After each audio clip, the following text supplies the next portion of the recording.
después de haber estado estudiando las primeras semanas del año, algunos pasajes del libro de Salmos y también del libro de Proverbios, ahora pues regresamos a nuestro estudio en el libro de Lucas. Y nos corresponde apropiadamente ver el capítulo 17 en adelante. Y antes de pues tener la exposición de la palabra, quisiera que podamos orar al Señor. Padre, venimos a ti con agradecimiento por tus misericordias para con nosotros. En realidad nos postramos delante de ti, en nuestras almas. Nos postramos para darte a ti la gloria y la alabanza y para decirte que tú eres el único en nuestras vidas. Y damos gracias, Señor, porque por ti es que tenemos perdón de pecados y vida eterna.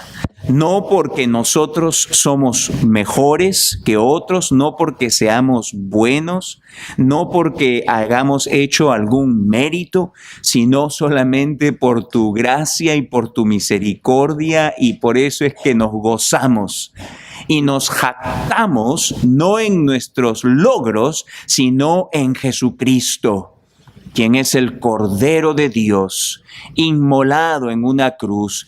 Él derramó su sangre para limpiarme y limpiar a todo aquel que en Él confía de todos sus pecados. En Él es que nos gozamos, en Él es que nos jactamos, en Él, en su obra en la cruz y en su resurrección de entre los muertos.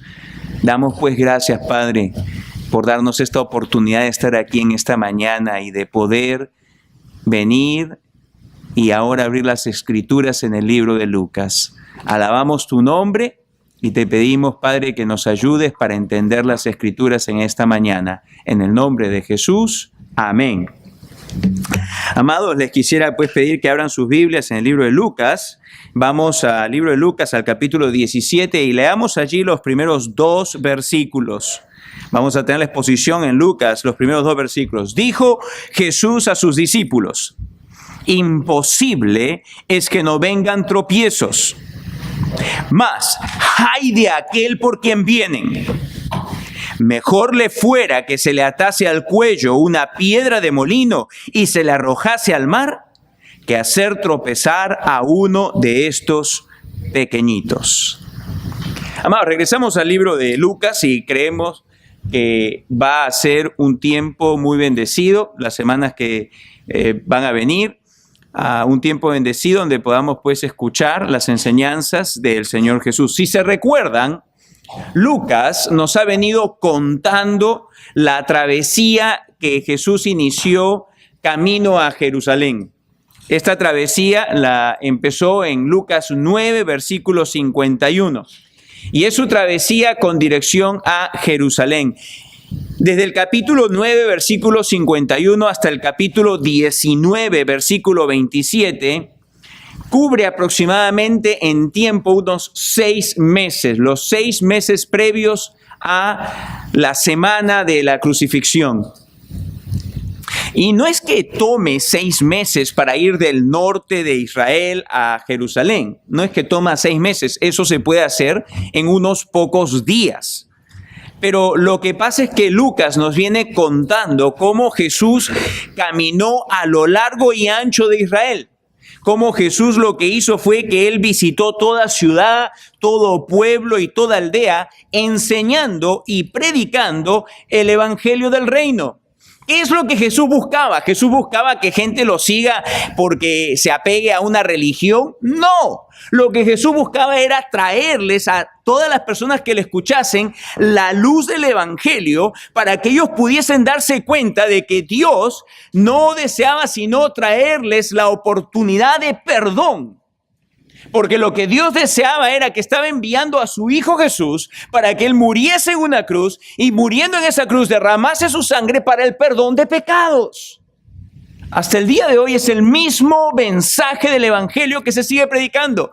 Y hay 2 grupos de personas como los hubo en el tiempo de Jesús, en toda aldea que él visitó, en toda ciudad que él visitó, en todo pueblo que él visitó, hay dos grupos de personas. Hubieron allá dos grupos de personas y hay aquí dos grupos de personas. Aquellos que le creen y se arrepienten y le entregan su vida entera a Jesús, y aquellos que no le creen y se mantienen entonces ellos en sus pecados, y recibirán, de mantenerse en esa posición, recibirán la condena eterna. Sin embargo, es evidente que Jesús, si lo que quiso desde un principio fue evidentemente ir camino a la cruz, porque lo que él deseaba era hacer provisión en aquella cruz para el pecador, un pecador miserable como yo, que estaba tan necesitado del perdón de Dios. Un pecador como tú, que estás tan necesitado del perdón de Dios. Ahora bien, lo que vemos pues entonces es que Jesús fue caminando a lo largo y ancho de Israel, camino hacia Jerusalén para ir a la cruz.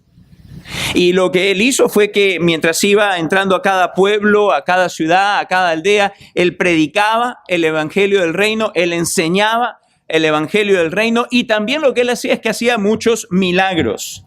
Ahora, como dice la Escritura en el libro de los Hechos, cuando el apóstol Pedro se levanta y predica, él da la explicación de cómo hemos de entender todos los milagros que Jesús hizo. Y la explicación es que por medio de ello, Dios el Padre estaba aprobando ante los hombres que Jesús es exactamente quien se declaró que él era, el Hijo de Dios, Dios encarnado, que fue a una cruz a morir por tus pecados y por los míos.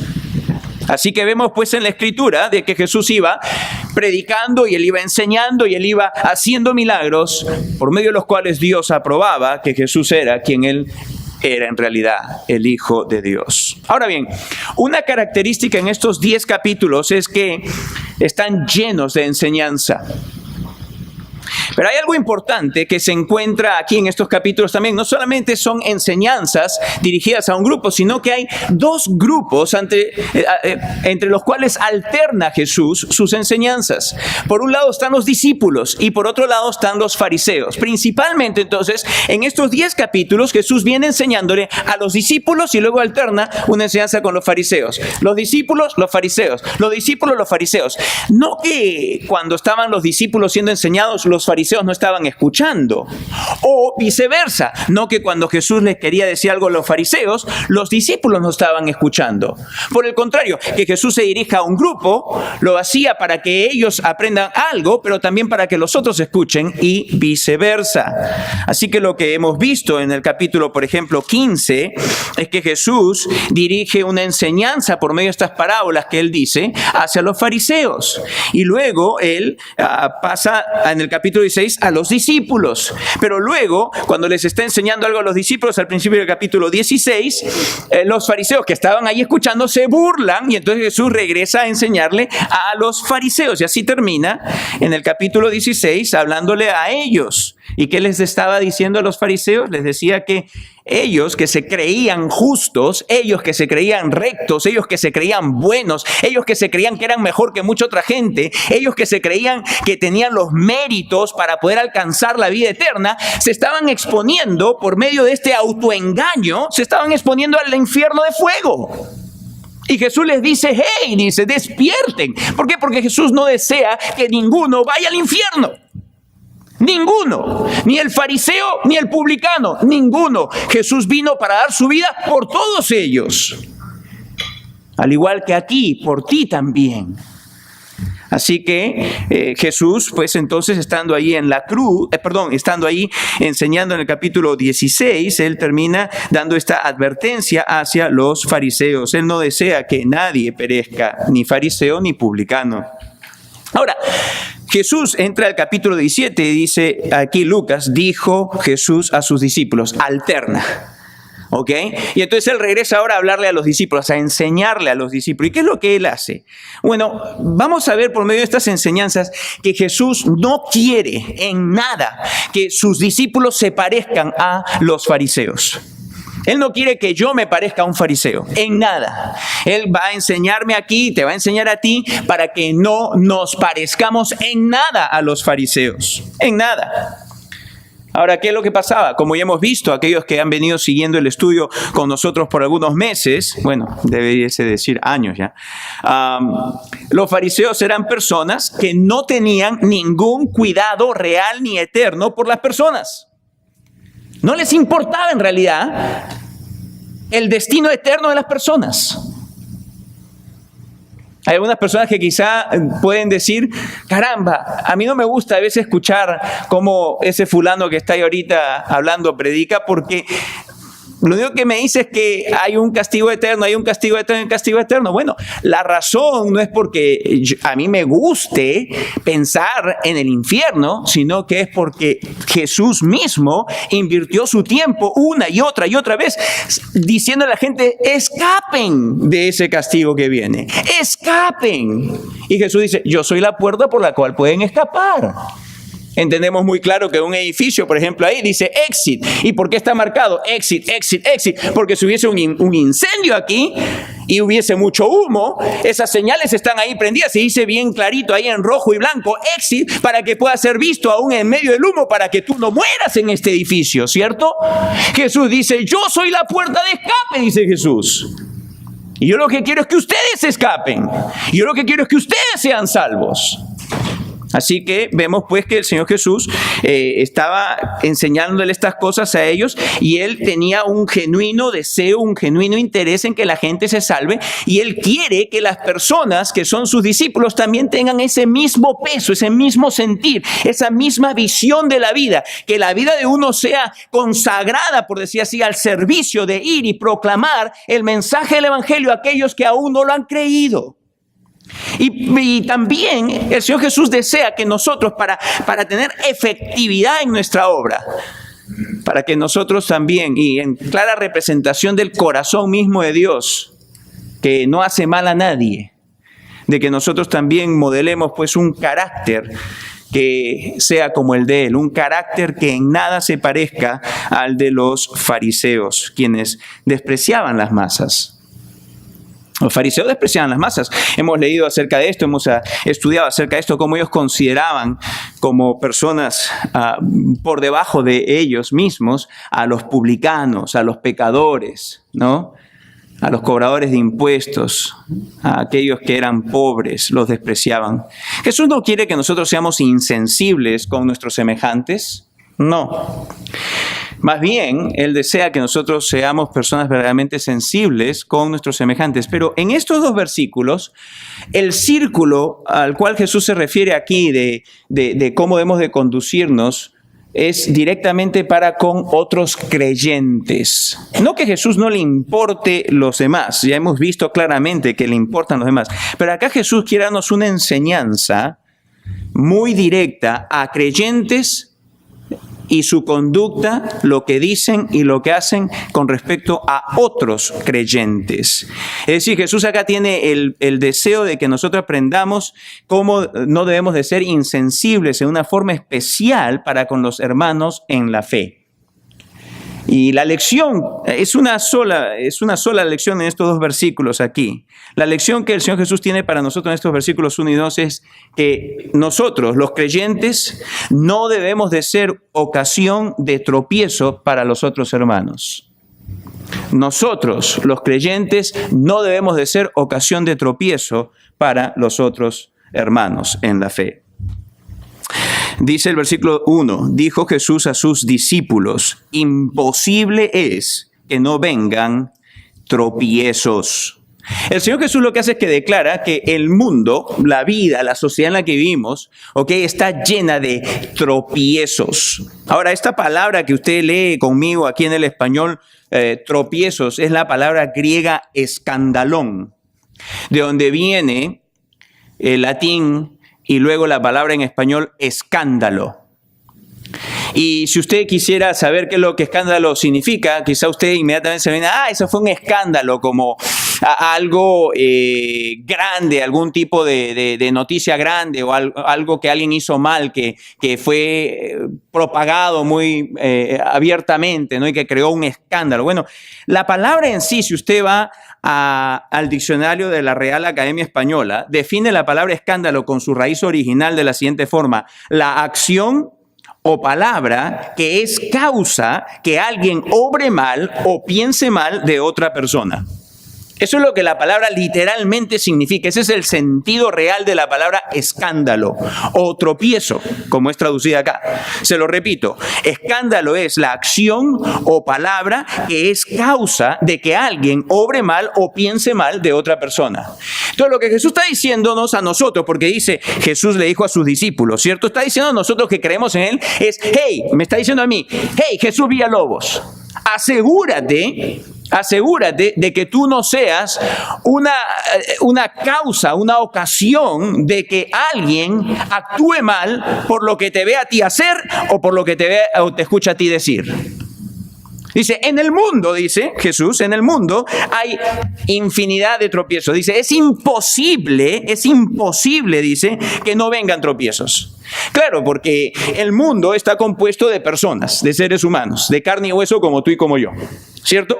¿Y qué somos tú y yo? Sino pecadores. Ahora, ¿te gusta o no te gusta? El problema no lo tienes conmigo, es lo que la Escritura nos llama, ¿ok? Somos pecadores. Personas que desde nacimiento, desde que estamos en el vientre de nuestras madres, tenemos esta inclinación a pensar mal, a hablar mal, a actuar mal, a hacer lo que no debemos. ¿Ok? Dios nos describe así y es verdad. Hay harta evidencia de que todo lo que Dios dice es absolutamente cierto. Entonces, siendo personas que tenemos esta inclinación, que somos pecadores, vivimos pues entonces en un mundo donde hay cantidad de tropiezos. Por supuesto que sí. Y aparte le añadimos a eso ahí de que el diablo está diseminando toda una serie de filosofías y de enseñanzas y de doctrinas y de prácticas malas que trata de diseminar entre las personas. Se compone entonces el problema. El mundo en realidad está lleno de tropiezos, lleno de cosas potenciales que pueden llevar a otros a tropezar, que pueden llevar a otros a caer, que pueden llevar a otros a actuar mal o a hablar mal o a hacer algo mal. Es imposible, dice, es imposible, Señor Jesús, que no vengan tropiezos. Es imposible que no hayan situaciones de tentación para hacer lo que es malo. Es imposible. Más, acá viene la cosa, dice, más, Jesús acá lo pone con exclamación, ¡ay de aquel por quien vienen! Hay un aspecto de responsabilidad y Dios que conoce todo y Dios que tiene un libro donde tiene absolutamente, y esto es para nuestro entendimiento, no es que tenga literalmente un libro, pero Dios sabe absolutamente todo y lo tiene todo grabado, ¿ok? Dios que conoce todo, Él sabe exactamente todo lo que yo hice y todo lo que yo hago y verá todo lo que yo haré, todo lo que yo dije, todo lo que yo digo y todo lo que diré. Dios lo sabe absolutamente todo. Él sabe cuando yo he sido una ocasión de escándalo. Él sabe cuando tú has sido una ocasión de escándalo. Y recuerda, está hablándole a discípulos, está hablándole a creyentes, ¿ok? Y acá lo que el Señor nos está diciendo es que nosotros, los creyentes, no debemos de ser causa de tropiezos para otros creyentes. Nosotros los creyentes no debemos de ser causa de tropiezo para otros creyentes. No está hablando acerca de los que no conocen a Cristo. ¿Ok? Ciertamente que incluiría también a estas personas, que nosotros no debemos hacer nada que los lleve a ellos a hacer nada malo, pero hay algo acá muy cercano al corazón del Señor y es que tiene un efecto incluso de testimonio entre los demás. Porque imagínense ustedes que yo haga algo, que haga que otro creyente de esta congregación haga algo malo, los que están afuera que van a decir, mira lo que hizo acá el sinvergüenza del pastor este, y mira cómo causó de que alguien en su propia congregación haga algo malo. ¿Se dan ustedes cuenta de esto? Entonces el Señor tiene este deseo de mantener este núcleo de la iglesia entre creyentes en un ambiente totalmente sano, en un ambiente donde ninguno de nosotros sea ocasión de tropiezo para otros. Ser una fuente de tropiezo, amados, es sumamente serio a los ojos del Señor. Es sumamente serio. Tanto así que lo que Jesús dice es que le fuese mejor a tal creyente. Mira, le está hablando a sus discípulos. No está hablando acá de personas que no creen en Él. Y dice que fuese mejor que yo, antes que yo fuese una piedra de tropiezo para un otro creyente, que me fuese mejor a mí que se me ate la piedra de molino al cuello y que yo me hunda en lo profundo del mar. Déjeme decirle, en el tiempo de Jesús habían molinos para moler granos y los molinos eran hechos de piedra. Ahora bien, eran básicamente dos piedras circulares. Usted hágale Google ahí en su teléfono más tarde, no ahorita, ¿ok? Y entonces usted va a ver ahí, busque Ancient Millstones, ¿ok? Molinos antiguos, y usted va a ver ahí algunas fotos. Son dos piedras grandes. La piedra superior era cuando este era un molino, digamos, en una casa que podía ser movido por una persona, pero una piedra bastante pesada de todas maneras, ¿ok? Y tenía en la piedra superior un hueco, ¿ok? Tenía un hueco ahí en el centro por donde se echaba el grano para que luego cayese entre las dos piedras y conforme se moviese la piedra circularmente, entonces fuese moliendo y trillando el grano. Bueno, Jesús dice, mejor fuese que se tome la piedra encima, que se te ate a ti al cuello esa piedra y que seas tirado a lo profundo del mar para asegurar que te hundas. Ese es el propósito, ¿ok? Jesús lo que está diciendo es para asegurar que te hundas antes que tú sirvas de piedra de tropiezo, antes que tú sirvas de tropiezo para que otro creyente caiga en pecado. ¡Auch! ¡Auch! ¿Ah? Es cosa seria. Es cosa seria a los ojos del Señor. Ahora déjeme decirle que Jesús tenía en mente acá otros creyentes. Es evidente, creo, el pasaje mismo de Lucas, pero también lo vemos en Mateo 18. Venga conmigo, por favor, Mateo 18. Y acá la cosa se pone mejor todavía. Acá la cosa se pone mejor, porque mire lo que dice acá Jesús. Versículo 6 dice, y cualquiera que haga tropezar a alguno de estos pequeños que creen en mí. ¿Usted acaba de escuchar eso? Alguno de estos pequeños. Y el contexto es de los pequeñitos que estaban viniendo a Jesús. ¿Ok? Dice, y cualquiera que haga tropezar a alguno de estos pequeños que creen en mí, mejor le fuera que se le colgase al cuello una piedra de molino de asno. Ah, acá hay otra piedra de molino. Pero esta de acá es tan grande que esta de acá es movida por un asno. Esta no es la del molino casero en una casa, que una mujer con buen brazo podía mover ahí, ¿no? No se refiere a esa. Se refiere acá a una piedra mucho más grande que una bestia de carga, un asno, tenía que moverla. Y dice, ay de aquel que hace tropezar, que hace escandalón a uno de estos pequeñitos que creen en mí, porque a ese mejor le fuese que se le pusiese al cuello atado la piedra grande de molino que tiene que mover un asno y que de hecho doblemente se ha hundido en el océano, en el mar. ¿Qué le parece? ¿Qué le parece? Dice versículo 6, y que se le hundiese en lo profundo del mar. Ay del mundo por los tropiezos. En el mundo no nos llama la atención. ¿Ok? El mundo está repleto. La gente que no conoce a Cristo, como dice el apóstol Pedro, vive de la siguiente forma. La gente que no conoce a Cristo vive de la siguiente forma. Dice, estos cristianos son medio locos. Los cristianos, ¿qué es lo que hacen? Que van a su lugar y ellos que alaban a un Jesús que está muerto, dicen ellos. Una historia de un compadre de hace 2000 años. Y dice, ¿y no disfrutan la vida? Dice, ¿no comen y no beben?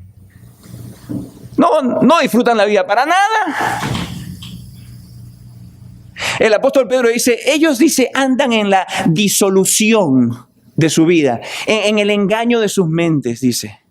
Y más bien les parece a ellos locura, efectivamente les parece locura, que nosotros los que hemos conocido a Cristo ya no andemos en la misma disolución que ellos.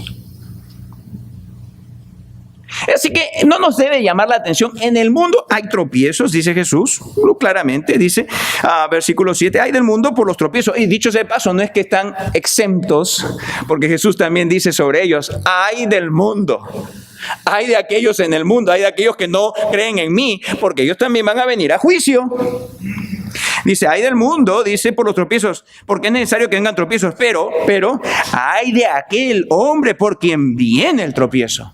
Y acá una vez más haciendo pues mención de creyentes, haciendo que otros creyentes, estos pequeños que creen en Él, que puedan ser fuente de tropiezo, de escándalo. Ahora bien, si regresamos al libro de Lucas, lo que encontramos ahí es que Jesús nos dice, mejor le fuera que se le atase al cuello una piedra de molino y se le arrojase al mar que hacer tropezar a uno de estos pequeñitos. Pequeñitos. ¿Qué debemos de entender por estos pequeñitos? Bueno, Mateo ya no los definió para nosotros, ¿cierto? Los pequeños son los que creen en Él, y en el contexto estaban personas muy jóvenes, niños jóvenes que creen en Él. Sí, es posible que niños puedan tener fe en el Señor Jesús, fe que los salve, fe que los perdone sus pecados. Por supuesto que sí. Y dicen, ustedes tienen que cuidar de que ustedes no sean piedra de tropiezo para estos pequeños, jóvenes, niños que creen en mí para salvación de sus pecados, para el perdón de sus pecados, para la salvación de sus almas. Ustedes tienen que tener cuidado de que ustedes no sean ocasión de que ellos tropiecen y pequen contra mí. Pero en adición a eso también uno es pequeño o niño o un hijito, como diría el apóstol Juan, a aquellos que son niños o jóvenes en la fe. En la fe. Este puede ser ahora un hombre cuarentón como yo, ¿cierto? Y que ha venido recién a la fe en Jesucristo, y que entonces él, aunque tiene 40 y algo de años, pues entonces él es una persona adulta, es una persona mayor, pero en términos de la fe es un niño. Y entonces en mi niñez espiritual, por decir así, yo tengo ciertas debilidades, así como un niño en edad tiene ciertas debilidades, un niño en la fe también tiene ciertas debilidades. Entonces debemos de entenderlo tomando estos dos puntos. Cuando Jesús se refiere acá por pequeñitos, debemos de entender a jóvenes creyentes y también creyentes jóvenes. ¿Ok? Son ambos los que están aquí incluidos. Porque hay algo común entre el joven creyente y el creyente joven. En ambos casos hay inmadurez. Y en ambos casos hay susceptibilidad de conciencia que puede ser fácilmente llevada al pecado por alguna palabra o hecho de otros creyentes. Y esto entonces nos enseña, amados, cuán responsables somos nosotros, que ya tenemos un tiempo en el Señor, que hemos conocido los caminos del Señor, que hemos aprendido escuela dominical tras escuela dominical, mensaje tras mensaje, mensaje en la radio, libros que hemos leído y todo lo demás. Tenemos una gran responsabilidad, una seria y sobria responsabilidad de que nosotros no digamos nada, ni hagamos nada que pueda hacer tropezar a uno de esos pequeñitos, sea un hermano recién convertido o sea un niñito literalmente en la fe. Porque es niño en edad. Déjeme decir una cosa. Es claro que nada pecaminoso debe salir de nuestras bocas, ni ninguna acción pecaminosa debiese de verse en nuestras vidas. Eso es claro y evidente. Acá no estamos hablando de esas cosas. Pero ¿sabe dónde viene mucha de estas ocasiones, muchos de estos escándalos? Viene de otra área. ¿Sabe cuál es esa otra área? Es cuando nosotros no tenemos cuidado de nuestra libertad cristiana. De nuestra libertad cristiana. Cuando hacemos uso de nuestra libertad, amados, tenemos que tener cuidado de que no seamos tropiezo a otros creyentes. Porque muchos de nosotros somos tropiezo, ocasión de que otros pequen, porque no tenemos un uso adecuado de nuestra libertad cristiana. Amado creyente, tú que eres maduro, tú que tienes años, déjame decirte una cosa. Tu libertad cristiana muchas veces lo que va a producir en ti es limitación. Pero parece esto paradójico. ¿Cómo que mi libertad va a producir limitación? Sí, porque aunque como dice la Escritura, todo me es lícito, todo lo que no es explícitamente pecaminoso en la Escritura me es lícito, no todo conviene. No todo conviene. Y muchas veces hemos pecado contra Dios y hemos pecado contra los hermanos en el ejercicio de nuestra libertad cristiana. Y Dios nos dice ahora que mejor se nos fuese, aun si fuese por el ejercicio de nuestra libertad cristiana, mejor nos fuese a nosotros que se nos ate la soga con la piedra de molino al cuello allí y que se nos hunde en el profundo mar antes que hagamos tropezar a uno de nuestros hermanos más pequeños. Oh, el cuidado con el que debemos de andar tú y yo, ¿ah? Oh, el temor que debe haber en nuestra vida de no ofender a otros, de no ser causa de ofensa hacia otros. Mira, hay dos pasajes en particular que podemos leer aquí en el tiempo que nos queda.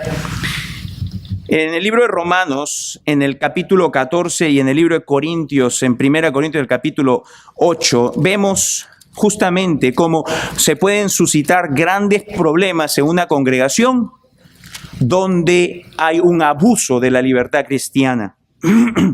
Voy a leerlo solamente, me gustaría poder dar comentarios, pero no va a ser posible por el tiempo. Pero mire lo que dice capítulo 14, versículo 13 al 21. Así que dice, ya no nos juzguemos más los unos a los otros. Este es estrictamente el contexto entre creyentes. Sino más bien decidid no poner tropiezo u ocasión de caer. Acá la frase ocasión de caer es literalmente en el griego escandalón, ¿ok? La palabra que se encuentra en Lucas. De ocasión de caer al hermano. Yo sé y confío en el Señor Jesús que nada es inmundo en sí mismo. Mas para el que piensa que algo es inmundo, para él lo es.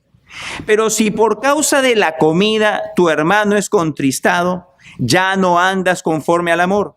No hagas que por la comida tuya se pierda aquel por quien Cristo murió. Y acá una aclaración, ese perder no es un perder eterno. Ningún creyente pierde su salvación, por si acaso. ¿Ok? No sea pues vituperado vuestro bien, porque el reino de Dios no es comida ni bebida, sino justicia, paz y gozo en el Espíritu Santo. Que la comida y la bebida, que son parte de mi libertad cristiana, ¿ok? Puedo comer y puedo beber. Y acá el contexto habla más de la comida que de la bebida, pero en algunos casos se refería al beber alcohol, ¿ok? Dice, en realidad el reino de Dios o esta libertad cristiana mía no se trata de lo que puedo comer o lo que puedo beber, sino de justicia, paz y gozo en el Espíritu Santo. Porque el que en esto sirve a Cristo agrada a Dios y es aprobado por los hombres. ¿Usted ve? Hay un efecto de aprobación por los que están fuera, por nuestra conducta en estos casos. Así que sigamos lo que contribuye a la paz y a la mutua edificación.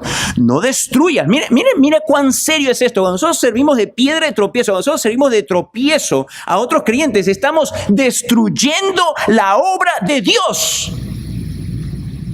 ¿Qué cosa tan seria es esta?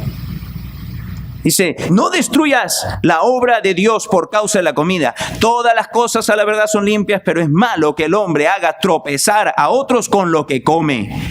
Bueno es no comer carne, ni beber vino, ni nada en que tu hermano tropiece o se ofenda. O la palabra ahí ofenda es o se escandalice.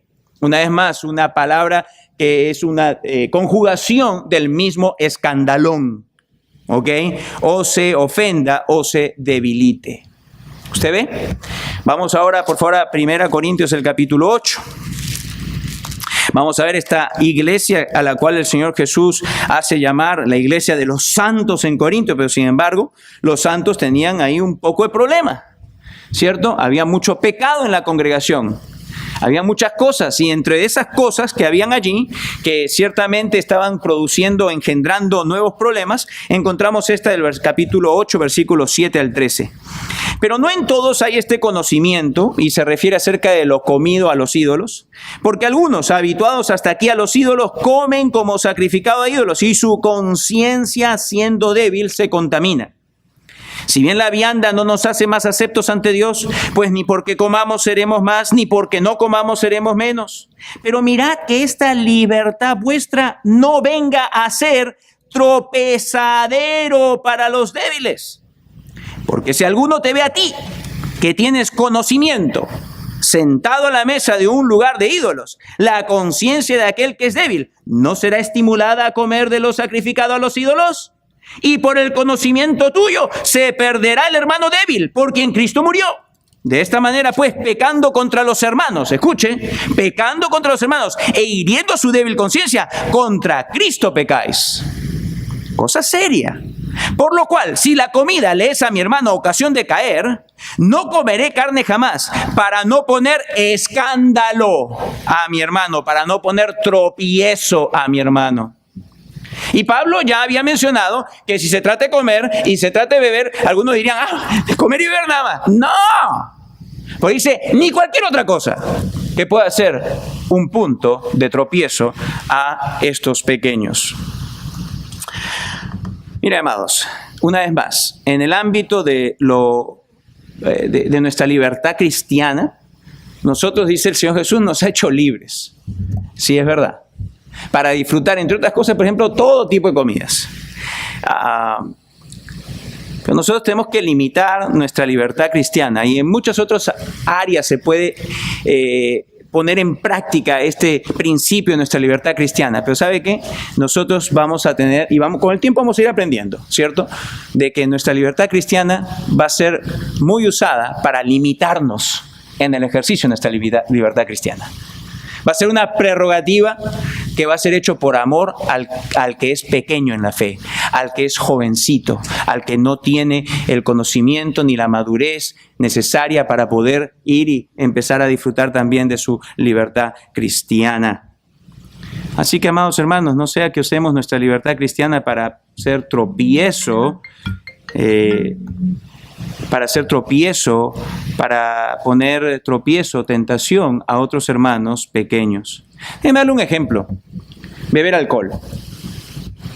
Beber alcohol, amado hermano, puede ser una piedra de tropiezo.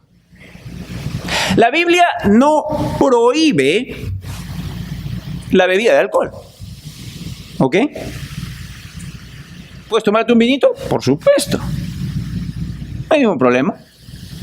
Claramente sí prohíbe que te embriagues, que yo me embriague. Pero la Biblia no prohíbe el uso de alcohol. Pero déjame decirte, esa es parte de nuestra libertad. No es un mandamiento, beba alcohol. ¿Ok? Por si acaso, ese no es un mandamiento. Es parte de tu libertad. Y es parte de nuestra libertad todo aquello que la Biblia explícitamente no prohíbe. Es parte de nuestra libertad cristiana. Pues si la Biblia explícitamente lo prohíbe, entonces no. Acá no hay cosa con que, bueno, a mí me parece que eso fue la... No, punto. Si la Biblia explícitamente lo prohíbe, no. Pero en cosas que la Biblia explícitamente no prohíbe, tenemos libertad. El alcohol es una de ellas. Pero ¿sabe qué, amado? Tenemos que ser sabios en esto. Tenemos que ser sabios. Y vamos a ir un perfecto ejemplo para poder poner en práctica el uso de nuestra libertad cristiana. El uso de nuestra libertad cristiana. Pues ¿sabes qué? Puede ser que el que acaba de venir a Cristo sea una persona que ha estado lidiando con alcoholismo. ¿Ah? A veces no nos ponemos a pensar en esas cosas. ¿Cierto? En una oportunidad, voy a utilizarme a mí como mal ejemplo. En una oportunidad me encontré en un lugar, estaba solamente con mi esposa. Solamente con mi esposa. Y me dijeron, ¿desea usted con su pasta un vinito? Y yo dije, sí. Pasta y vinito van juntos. Y entonces conversando, ¿no? La persona que estaba sirviendo es creyente también. Y me dice, después que salió a relucir, que yo estaba enseñando en una iglesia, soy pastor y todo lo demás, me dice, ¿sabe qué? Me dice, yo en mi vida pasada, yo tenía un problema de alcohol. Ay, usted no sabe cómo me cayó eso. Ay, Dios mío. Pasó probablemente, ay, Dios mío, no sea que ahora este hombre que batalla, y me dijo que batallaba con el alcohol, que sea que por mí tropiece. En mi libertad cristiana yo puedo tomarme una copa de alcohol, lo sé. Pero tengo que tener cuidado. Tengo que tener consideración para con aquellos que son pequeños, para con aquellos que son débiles. Déjeme decirle, quizá tú dices, bueno, es por eso que yo lo veo en mi casa. Y en mi casa, ¿quién está? Solamente estoy yo, mi esposa, mis hijos. ¿Te has puesto a pensar en tus hijos? ¿Te has puesto a pensar en tus hijos? ¿Te has puesto a pensar en lo impresionable que son sus mentes y sobre todo ahora que quizá ellos están pasando de la niñez hacia la juventud y que tienen 10, 12, 15 años y que qué es lo que todo el mundo hace en su edad y en la escuela y todo lo demás? ¡Pare! Pues hablan como locos con el alcohol. Y dice, pero ¿qué de malo tiene si papi y mami lo toman? ¿Te has puesto a pensar? En una oportunidad conozco a alguien que en la escuela le habían enseñado a su hija cómo el alcohol puede traer efectos nocivos al alterar el estado de mente de la persona que ingiere el alcohol y que luego queda bajo la influencia del alcohol. Hasta ahí todo bien, la enseñanza es verdad. Entonces estaba esta persona en su cocina y en eso saca su botella grande de Carlo Rossi. Una botella grande de vino. Y cuando su hija ve eso, dice: ¡Papá! ¡Tú estás bebiendo aquello que te va a hacer cosas malas! ¿Por qué? Porque la jovencita no entiende muchas cosas, la jovencita esta no sabía muchas cosas. ¿Y sabe lo que hizo el hombre? El hombre se puso a pensar y dijo: oh, Dios mío, ¿qué hago? Yo no voy a hacer piedra de tropiezo para mi hija. Mira, hijita, ven. Abrió la botella de Carlo Rossi recién compradita.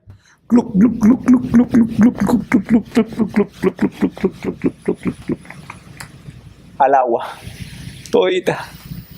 La mujer luego le dijo: oye, al menos me hubiese guardado un poco para cocinar.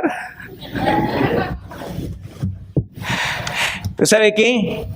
El uso de nuestra libertad cristiana debe ser ejercitado en aquellas cosas que no son necesariamente pecaminosas, que no son explícitamente pecaminosas, y tenemos que tener cuidado porque lo que hacemos o lo que decimos está siendo escuchado por pequeños en la fe y por nuestros pequeños también. Así que tenemos que andar con esa prudencia. Tenemos que andar por esa prudencia. Voy a terminar una nota alegre. Recuerda, mejor es que se te ate una piedra al cuello. Eso es alegre, pues el Señor Jesús dice que es mejor. Así que es mejor que se me ate una piedra al cuello antes que yo sea de tropiezo para un pequeño en la casa del Señor. Esa es una nota alegre, con muy buen recordatorio. Padre, venimos a ti para agradecerte por tu palabra. Te damos gracias, Padre, porque tú nos hablas con tanta claridad, con tanta precisión, que nos permites entender las cosas en blanco y negro y nos das principios útiles para poner en práctica en nuestras vidas, para que nuestras vidas sean bendecidas, para que nuestras familias sean bendecidas. Te alabamos y te bendecimos por ello. Y ahora, Padre, queremos también pedirte por aquellos amigos que están con nosotros en esta mañana, que no te conocen. Padre, tú los has traído. Humanamente, Padre, ha habido 1000 razones por las cuales han venido, pero tú les has concedido la vida y tú les has traído hasta aquí. Te imploro, Padre, que ellos puedan ser traídos a convicción por el Espíritu tuyo, por el Espíritu Santo, para que puedan darse cuenta de que lo que necesitan es reconciliarse contigo, Dios. Porque es contra ti solo que todos nosotros hemos pecado. Y por lo tanto es para contigo que necesitamos reconciliarnos. Y gracias, Padre, porque tú diste a Jesús, tu Hijo, para que muriendo en esa cruz y derramando su sangre, hubiese expiación, hubiese pago por nuestra culpa. Su sangre nos limpia de todo pecado. Cuando venimos a Él, creemos en lo que Él hizo, en quién Él es, y le pedimos que nos perdone. Obra tú esta en la mente y corazón de cada persona aquí que te necesita en esta mañana, que clamen a ti. Es nuestra oración, en el nombre de Jesús. Amén. Amados.